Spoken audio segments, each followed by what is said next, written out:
ce taci? Mezi, băga mea și pula mea morții mă, de curbocești, mezi, mă, târfă, mezi, îți iei la muie, mezi, de ce taci? Ascultați-l cu aia cum tace.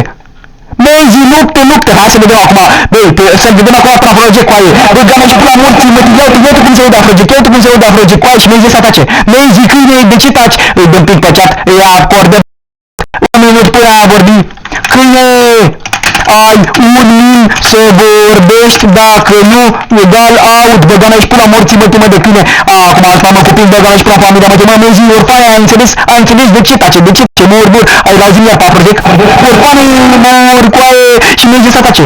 Pișa mea și pe morții vândă de câine, că l-am și la 200%, băga mea și pula familia mă, orfane, așteptăm aici un minut, futul în gură, băi, mezi, orfane, ce morții mă, tot faci, mă, pișa mea și pe rasa mă, ia coaie, că poate mă vede, curva, futu-ți familia mă, de curvă, că mă piși pe rasa mă, simpra mea, că se face mă de râs, mă, târfa, se face de râs, mă, târfa, băga mea și pula mă, morții mă, benzi, orezare, futu-ți morții mă, de câine, că te iau acum la capace, băga mea și pula mă, morții mă, că te căpățesc, băga mea și pula morții mă, numai cu pula peste gura, gaua, îi dă pula peste gură, pe rău, fără dantură, futu-ți morții mă, de câine, că te scuip pe frunte, până te fac în geancă de mânte, băga mea și pula mă, morții mă, mezi, de ce taci, mă, târfu, futu-ți morții mă, de ce se prăma, orfane, că către că va până în familia mă, de orfan, de ce se prăma, pe ce ai la muie direct de pe morții mă, out, mezi, out.